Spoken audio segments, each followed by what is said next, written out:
te hiloi zu te phot hi ahung nai ta sam phong leo hi te phot sung ni say phong leo hi te Krista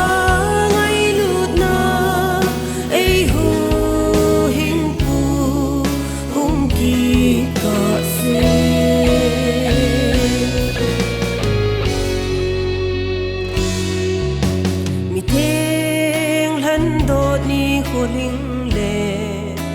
ata san te bo so cha ding o le za lo pia te chu ton so da mun sang di sam phong le hi te hot sung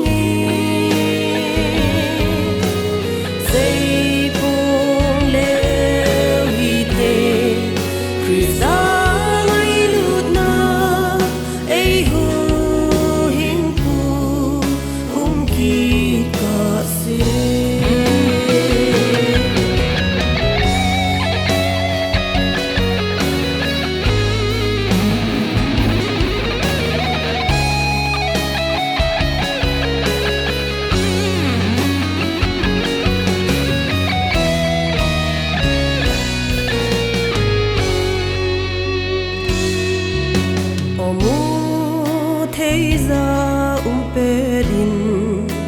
na hu hing pu hin bel loi zin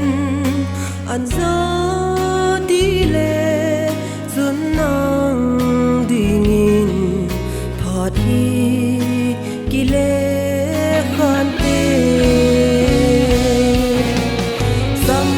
phong le hi te phot sung